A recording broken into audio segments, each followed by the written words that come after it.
Hello students, welcome back to my YouTube channel Indian judiciary.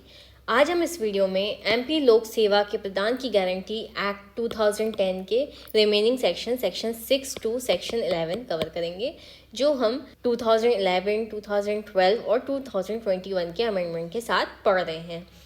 Previous video में हम section 1 to 5 cover कर चुके हैं, इसलिए नेक्स्ट सेक्शन देखिए जो कि डील करता है सेक्शन 6 अपील से। सबसेक्शन 1 देखिए, any person whose application is rejected under subsection 2 of section 5 or who is not provided the service within the stipulated time limit may file an appeal to the first appeal officer within 30 days from the date of rejection of application or the expiry of the stipulated time limit। कोई person जिसकी application section 5 के subsection 2 के अंतर्गत reject की जा चुकी है, खारिज कर दी गई है, या फिर उसको एक स्पेसिफिक टाइम लिमिट के अंतर्गत सुविधा प्रोवाइड नहीं की गई है, सुविधा प्रदान नहीं की गई है, तो ऐसा पर्सन अपील फाइल कर सकता है। किसके सामने? किसको? फर्स्ट अपील ऑफिसर को। विद इन 30 डेज, 30 दिन के अंदर अंदर वो फर्स्ट अपील ऑफिसर को ऐसी अपील फाइल कर सकता है। और वो 30 दिन कौन से दिन से काउंट किए जाएंगे? तो वो या तो उस दिन से काउंट किए जाएंगे जिस दिन एप्लीकेशन को खारिज कर दिया गया है, या फिर जो स्पेसिफिक टाइम लिमिट है वो ओवर हो चुका है। ठीक है, प्रोविजो देखो, provided that the first appeal officer may admit the appeal after the expiry of the period of 30 days if he is satisfied that the appellate was prevented by sufficient cause from filing the appeal in time. इसका proviso ये कहता है कि first appeal officer जिसके सामने section 6 के subsection 1 में कोई पर्सन अपील फाइल कर रहा है, तो अगर वो एडमिट कर लेता है, फर्स्ट अपील ऑफिसर को अगर ऐसा लगता है कि उसने 30 दिन से ज़्यादा का टाइम ले लिया है और वो सेटिस्फाइड हो जाता है कि उसके पीछे कोई सफिशिएंट रीज़न था, तो वो अपील 30 डेज़ के बाद भी सुन सकता है। अब देखिए, इसके बाद एक और प्रोविज़ो ऐड किया गया था 2012 में। ठीक है, तो वो हम यहाँ से पढ़ रहे हैं, अलग अलग PDF है इसलिए हम यहाँ से पढ़ रहे हैं। नेक्स्ट प्रोविज़ो देखो, provided further that the first appeal officer may on his own motion call for the record of an application submitted under subsection 1 of section 5 which has been rejected or has been pending beyond stipulated time limit and pass such order as may be deemed appropriate। इसका proviso ये कहता है कि first appeal officer स्वयं के प्रस्ताव पर section 5 के सबसेक्शन 1 के तहत सबमिट की गई एप्लीकेशन को, जिसे खारिज कर दिया गया है, उसको मांग सकता है रिकॉर्ड के लिए, या फिर जो स्टिपुलेटेड टाइम लिमिट में जिसको सर्विस प्रोवाइड नहीं की गई है और वो टाइम ओवर हो चुका है, वो एप्लीकेशन पेंडिंग पड़ी हुई है, तो उसको अपने रिकॉर्ड के लिए मांग सकता है और ऐसा आदेश पारित कर सकता है जैसा कि वो ठीक समझे। ठीक है, अब इसके बाद सबसेक्शन 2 देखो, the first appeal officer may order to the designated officer to provide the service within the specified period और may reject the appeal. First appeal officer ऐसा आदेश पारित कर सकता है डेजिग्नेटेड ऑफिसर को कि वो एक स्पेसिफिक टाइम पीरियड में सर्विस को प्रोवाइड करे, या फिर वो अपील को रिजेक्ट कर सकता है।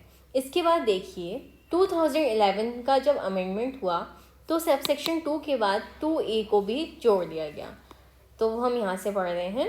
देखिए 2A क्या कहता है, during the hearing of appeal if the first appeal officer finds that the service was not provided by the designated officer within the stipulated time limit despite the applicant having fulfilled all the requirements, or if in his opinion the application has been rejected without assigning sufficient reasons, he may make a reference to the second appellate authority to impose a penalty on the designated officer under subsection 1 of section 7। Appeal की सुनवाई के दौरान अगर first appeal officer को ऐसा लगता है कि सर्विस प्रोवाइड नहीं की गई है डेजिग्नेटेड ऑफिसर के द्वारा एक स्पेसिफिक टाइम लिमिट में, और जबकि एप्लीकेंट ने सारी रिक्वायरमेंट्स भी फुलफिल कर दी हैं, उसके बाद भी एक स्पेसिफिक टाइम में उसको सर्विस प्रोवाइड नहीं की गई है, और अगर उसके ओपिनियन में ऐसा उसको लगता है कि एप्लीकेशन बिना किसी सफिशिएंट रीज़न के रिजेक्ट कर दी गई है, तो वो सेकंड अपीलेट अथॉरिटी को पेनल्टी इम्पोज करने के लिए बोलेगा सेक्शन 7 के सबसेक्शन 1 के अकॉर्डिंग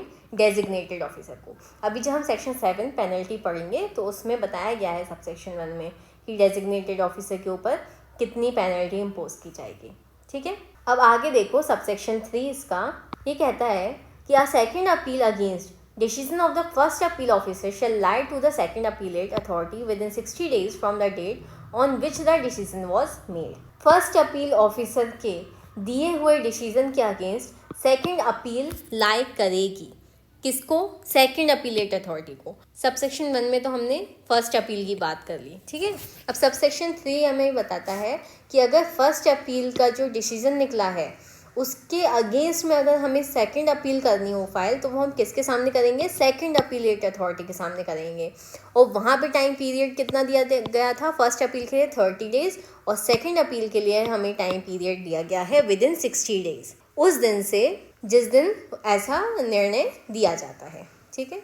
ध्यान रखिएगा, अगर आपको क्वेश्चन में टाइम लिमिट पूछा जाता है अपील के लिए कि फर्स्ट अपील का टाइम पीरियड कितना है, तो वो 30 डेज़ है और वो फर्स्ट अपील ऑफिसर के सामने फाइल की जाएगी, ठीक है। और अगर सेकंड अपील का टाइम पीरियड पूछा गया है तो वो 60 डेज़ तक का होता है और वो सेकंड अपीलेट अथॉरिटी के सामने फाइल की जाती है। प्रोविज़ो देखो, provided that the second appellate authority may admit the appeal after the expiry of the period of 60 days if he is satisfied that the appellant was prevented by sufficient cause from filing the appeal in time। अगर 60 days का time period over हो जाता है और अगर second appellate authority को ऐसा लगता है कि उसके पास सफिशिएंट रीज़न है अपीलेंट के पास कि वो 60 डेज़ में फाइल नहीं कर पाया अपील, तो वो इस टाइम लिमिट को एक्सटेंड कर सकता है, ठीक है। इसके बाद 2012 में एक प्रोविज़ो ऐड किया गया, provided further that the second appellate authority may on his own motion call for the record of an appeal filed under subsection 1 which has been rejected और has been pending beyond stipulated time limit before the first appeal officer and pass such order as may be deemed appropriate. Next proviso कहता है इसका कि second appellate authority अपने स्वयं के प्रस्ताव पर सब सेक्शन 1 के तहत दायर एक अपील का रिकॉर्ड मांग सकता है जिसे खारिज कर दिया गया है, या फर्स्ट अपील ऑफिसर के समक्ष निर्धारित समय सीमा से ज़्यादा दिनों तक पेंडिंग रहा हो और ऐसा आदेश पारित कर सकता है जैसा वो ठीक समझे। अब सबसेक्शन 4 देखो, the second appeal authority may order to the designated officer to provide the service within such period as he may specify और may reject the appeal. Second appellate authority ऐसा आदेश कर सकती है डेजिग्नेटेड ऑफिसर को कि वो एक स्पेसिफिक टाइम में सर्विस प्रोवाइड करे या फिर उस अपील को रिजेक्ट कर सकती है।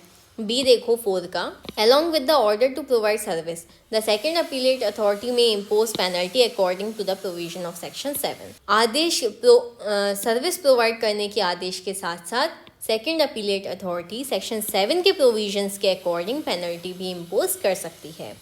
सबसेक्शन 5 देखो, if the designated officer does not comply subsection 1 of section 5, then the applicant aggrieved from such non-compliance may submit an application directly to the first appeal officer. This application shall be disposed of in the manner of the first appeal। कि यदि designated officer section 5 के subsection 1 का अनुपालन नहीं करता है तो applicant इस तरह के नॉन कंप्लायंस यानी गैर अनुपालन से पीड़ित प्रथम अपील अधिकारी फर्स्ट अपील ऑफिसर को डायरेक्टली एप्लीकेशन दे सकते हैं और इस एप्लीकेशन को फर्स्ट अपील के मैनर में डिस्पोज किया जाएगा। बी देखो, if the designated officer does not comply the order of providing the service under subsection 2 of section 6, then the applicant aggrieved from such non-compliance may submit an application directly to the second appellate authority. This application shall be disposed of in the manner of second appeal। यदि designated officer section 6 के subsection 2 के अंतर्गत सेवा प्रदान करने के आदेश का अनुपालन नहीं करते हैं तो ऐसे गैर अनुपालन से एग्रीव्ड एप्लीकेंट यानी कि व्यथित आवेदक एक application directly second appellate authority को दे सकता है, सबमिट कर सकता है और ऐसी एप्लीकेशन का जो डिस्पोजिशन होगा यानी कि जो निस्तारण होगा वो सेकंड अपील के मैनर में किया जाएगा। जैसे कि सेकंड अपील डिस्पोज की जाएगी उसी तरीके से एप्लीकेशन डिस्पोज की जाएगी। सबसेक्शन 6 देखो, the first appeal officer and second appellate authority shell while deciding an appeal under this section have the same powers as are vested in civil court while trying a suit under the CPC in respect of the following matters namely। First appeal officer और second appellate authority appeal decide करते समय इस section के अंतर्गत उनके पास same powers होंगी जैसे कि सिविल कोर्ट को होती हैं। जब वो सीपीसी के अंतर्गत कोई सूट का ट्रायल कर रहे होते हैं, वैसी ही same powers first appeal officer को और सेकंड अपीलेट अथॉरिटी को अपील डिसाइड करते टाइम होंगी। ये देखो, requiring the production and inspection of documents, दस्तावेजों के प्रोडक्शन, उत्पादन और इंस्पेक्शन की आवश्यकता। B, issuing summons for hearing to the designated officer and appellant, designated officer और अपीलेंट को सुनवाई के लिए समन जारी करना। C, any other matter which may be prescribe, कोई अन्य मामला जो निर्धारित किया जा सकता है। आई होप आप लोगों को सेक्शन 6 अपील अच्छे से समझ में आ गया होगा। सेक्शन 7 पे आ जाओ, जो कि डील करता है पेनल्टी से।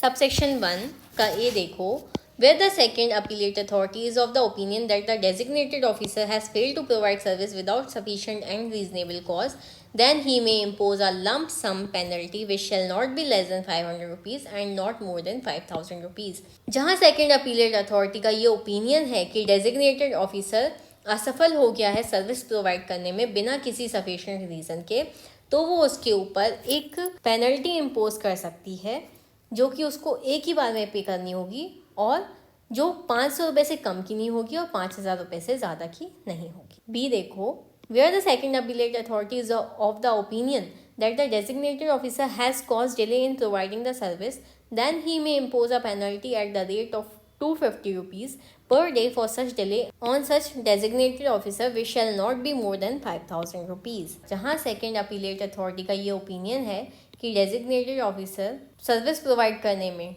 डिले हो रहे हैं, तो वहाँ पे वो डेजिग्नेटेड ऑफिसर के ऊपर ऐसे डिले के लिए 250 रुपीज़ पर डे के हिसाब से पेनल्टी इम्पोज की करेगी, जो कि 5000 रुपये से ज़्यादा की नहीं होगी। अगर ऐसा डिले चल रहा है तो 250 रुपीज़ पर डे लगते जाएंगे डेजिग्नेटेड ऑफिसर पे, और जहाँ 5000 रुपीज़ कंप्लीट हो जाएंगे वहीं वो पेनल्टी भी ख़त्म हो जाएगी। प्रोविज़ो देखो, provided that the designated officer shall be given reasonable opportunity of being heard before any penalty is imposed on him। designated officer पे कोई भी penalty impose करने से पहले उनको सुनवाई का अवसर दिया जाएगा। सबसेक्शन 2 देखो 7 का, where the second appellate authority is of the opinion that the first appeal officer has failed to decide the appeal within the stipulated time limit without any sufficient and reasonable cause, then he may impose a penalty on first appeal officer which shall not be less than 500 rupees and more than 5000 rupees. जहाँ second appellate authority का ये opinion है कि first appeal officer appeal को decide करने में असफल है एक स्पेसिफिक टाइम लिमिट के अंतर्गत बिना किसी रीजनेबल कॉज के, तो वो फर्स्ट अपील ऑफिसर के ऊपर पेनल्टी इम्पोज कर सकते हैं जो कि 500 रुपये से कम की नहीं होगी और 5000 रुपये से ज़्यादा की नहीं होगी। इसका प्रोविजो देखो, provided that the first appeal officer shall be given a reasonable opportunity of being heard before any penalty is imposed on him। First appeal officer के ऊपर कोई भी पेनल्टी इम्पोज करने से पहले उनको सुनवाई का मौका दिया जाएगा। Subsection 3, the second appellate authority may order to give such amount as compensation to the appellant from the penalty imposed under subsection 1 or subsection 2 or both as the case may be, which shall not exceed to the imposed penalty। Second appellate authority compensation के रूप में applicant को ऐसी राशि देने का आदेश दे सकता है जो सबसेक्शन 1 या सबसेक्शन 2 या दोनों जैसा भी मामला हो उसके तहत लगाए गए दंड से, जो कि दंडात्मक रूप से लगाए गए दंड से अधिक नहीं होगा। सबसेक्शन 4 देखो, the second appellate authority if it is satisfied that the designated officer or the first appeal officer has failed to discharge the duties assigned to him under this act without sufficient and reasonable cause may recommend disciplinary action against him under the service rules applicable to him। Second appellate authority अगर satisfied हो designated officer और first appeal officer अपनी duties को discharge करने में असफल हैं बिना किसी सफिशिएंट रीजन के, तो ऐसी सिफारिश कर सकता है कि उनके अगेंस्ट एक डिसिप्लिनरी एक्शन लिया जाए कि वो इस एक्ट के अंतर्गत एप्लीकेबल सर्विस रूल्स के तहत उनके खिलाफ डिसिप्लिनरी एक्शन यानी अनुशासनात्मक कार्यवाही की सिफारिश कर सकता है। सबसेक्शन 4 के बाद यहाँ पे सबसेक्शन 5 2011 के अमेंडमेंट में ऐड किया गया देखिए ये है अमेंडमेंट ऑफ सेक्शन 7 ए। देखो, if the appellate is not satisfied with the penalty imposed if any by the second appellant authority under subsection 1 or subsection 2, he may make an application in this regard to the officer nominated by the state government under section 8। यदि applicant satisfied नहीं है जो उसके ऊपर penalty impose की गई है second appellate authority के द्वारा सबसेक्शन 1 और सबसेक्शन 2 के अंतर्गत, तो वो सेक्शन 8 के अंतर्गत स्टेट गवर्नमेंट द्वारा नॉमिनेटेड ऑफिसर को इसके रिगार्डिंग एप्लीकेशन दे सकता है अगर वो अपने ऊपर इम्पोज की गई पेनल्टी से सेटिस्फाइड नहीं है तो। बी देखो, the nominated officer may after giving an opportunity of being heard to the first appeal officer और the designated officer as the case may be, impose a penalty which may extend to 500 rupees including the penalty earlier imposed if any and recommend disciplinary action against the officer concerned। First appeal officer या designated officer को सुनवाई का अवसर देने के बाद nominated officer उनके ऊपर पेनल्टी इम्पोज कर सकता है जो पहले लगाई गई पेनल्टी के साथ 5000 रुपीज तक का हो सकता है और उस ऑफिसर के अगेंस्ट डिसिप्लिनरी एक्शन लेने के लिए सिफारिश कर सकता है। अब इसका प्रोविजो देखो, provided that the nominated officer may for adequate and special reason to be mentioned in the order instead of imposing a penalty recommend disciplinary action only.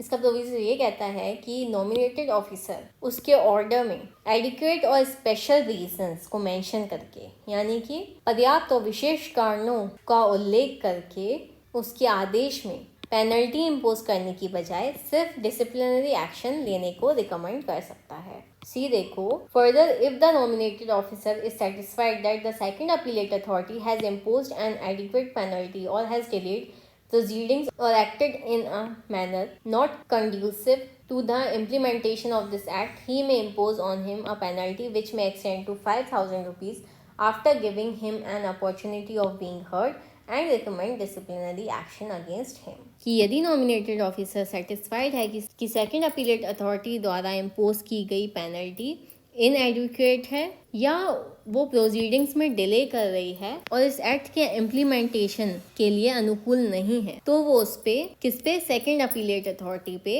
Penalty लगा सकता है जो कि 5000 रुपए तक की हो सकती है। उसको सुनवाई का मौका देने के बाद और रिकमेंड कर सकती है कि उसके अगेंस्ट एक डिसिप्लिनरी एक्शन लिया। प्रोविजो देखो, provided that the nominated officer may for adequate and special reason to be mentioned in the order instead of imposing a penalty recommend disciplinary action only। nominated officer आदेश में mention कर सकता है adequate और special reasons कि second appellate authority के ऊपर penalty impose करने की बजाय सिर्फ डिसिप्लिनरी एक्शन लिया जाए। ठीक है, यहाँ पे सेक्शन 7 पेनल्टी हो गया है कंप्लीट। अब नेक्स्ट सेक्शन देखो 8 जो कि डील करता है रिवीजन से। The designated officer or first appeal officer aggrieved by any order of second appellate authority in respect of imposing penalty under this act may make an application for revision to the nominated officer by the state government within the period of 60 days from the date of that order, who shall dispose of the application second appellate authority के आदेश के द्वारा aggrieved designated officer या first appeal officer उनके ऊपर impose की गई penalty में revision करने के लिए, संशोधन करने के लिए एक एप्लीकेशन बना सकेगा ऐसे ऑफिसर को जो स्टेट गवर्नमेंट के द्वारा नॉमिनेट किया गया है 60 डेज के टाइम पीरियड के अंदर, उस दिन से जिस दिन से वो आदेश जारी किया गया है, और ऐसा ऑफिसर प्रिस्क्राइब प्रोसीजर के अकॉर्डिंग एप्लीकेशन को डिस्पोज कर सकेगा। प्रोविजो देखो, provided that the officer nominated by the state government may entertain the application after the expiry of the said period of 60 days if it is satisfied that the application could not be submitted in time for the sufficient cause। इसका proviso ये है कि state government के द्वारा nominated officer उस application को 60 days के said period के बाद भी एंटरटेन कर सकता है अगर वो सेटिस्फाइड हो जाता है कि वो एप्लीकेशन विद इन टाइम किसी स्पेशल रीज़न से नहीं बनाई जा सकी है। तो इसके बाद सेक्शन 8 के बाद 2011 में 8A को ऐड किया गया। The second appellate authority aggrieved by any order passed under clause C of subsection 5 of section 7 may make an application for review to the nominated officer within a period of 60 days from the date of that order. The nominated officer shall dispose of the application according to the prescribed procedure।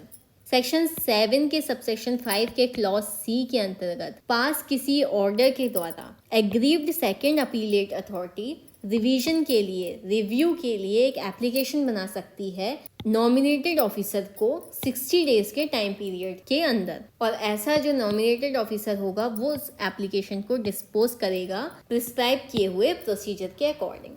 इसका proviso देखो अब 8A का, provided that the nominated officer may entertain an application after the expiry of the set period of 60 days if he is satisfied that the application could not be submitted in time for sufficient cause. Nominated officer 60 days के बाद भी ऐसी application को entertain कर सकता है अगर वो सेटिस्फाइड हो जाता है कि ऐसी एप्लीकेशन किसी सफिशिएंट कॉज से सबमिट नहीं की गई विद इन टाइम। सेक्शन 8 है कवर हो गया। सेक्शन 9 डील करता है protection of action taken in good faith. देखिए सेक्शन 9 क्या बोलता है। नो सूट प्रोसिक्यूशन और other legal proceeding shall lie against any person for anything which is in good faith done or intended to be done under this act or any rule made thereunder। कि कोई भी suit prosecution या कोई भी legal proceeding किसी ऐसे व्यक्ति के अगेंस्ट लाई नहीं करेगी जो कि उस व्यक्ति ने गुड फेथ में किया है या उसका इंटेंशन अच्छा था इस एक्ट के अंतर्गत। सेक्शन 10 देखो किससे डील करता है। पावर टू मेक रूल्स, नियम बनाने की शक्ति। Subsection 1 the state government may by notification in the official gazette make rules to carry out the provision of this act। Section 10 में स्टेट गवर्नमेंट को रूल्स बनाने की शक्ति है, तो राज्य सरकार ऑफिशियल गैजेट में नोटिफिकेशन के द्वारा ऐसे प्रोविजंस बना सकेगी जो इस एक्ट के प्रोविजंस को कैरी आउट करने में हेल्प करें। सबसेक्शन 2 देखो। Every rule made under this act by the state government shall be laid before the state legislature. इस एक्ट के अंतर्गत स्टेट गवर्नमेंट द्वारा बनाया हुआ प्रत्येक नियम स्टेट लेजिस्लेचर के सामने रखा जाएगा। सेक्शन 11 देखो, डील करता है पावर टू रिमूव डिफिकल्टीज, कठिनाइयों को दूर करने की शक्ति। If any difficulty arises in giving effect to the provision of this act, the state government may by order not inconsistent with the provision of this act remove the difficulty। यदि इस act के provisions को effect देने में कोई difficulty, कोई कठिनाई उत्पन्न होती है तो स्टेट गवर्नमेंट आदेश के द्वारा ऐसी डिफ़िकल्टी को रिमूव कर सकेगा और ऐसे प्रोविजंस बना सकेगा जो इस एक्ट के प्रोविजन से असंगत ना हो, इनकंसिस्टेंट ना हो। प्रोविजो देखो, provided that no such order shall be made after the expiry of a period of 2 years from the commencement of this act. इसका प्रोविजो ये कहता है कि कोई भी आदेश इस एक्ट के कमेंसमेंट के 2 साल के पीरियड के बाद नहीं बनाया जाएगा। ठीक है, यहाँ पे आपका सेक्शन 11 कवर हो गया है और एमपी लोक सेवा के प्रदान की गारंटी अधिनियम 2010 हमने कवर कर लिया है, और प्लस इसके साथ हमने 2011 प्लस 2012 प्लस 2021 के अमेंडमेंट भी कवर कर दिए हैं। अगर आपको वीडियो पसंद आई हो तो please do like, share, comment and subscribe our channel Indian Judiciary। Thank you for watching. Bye.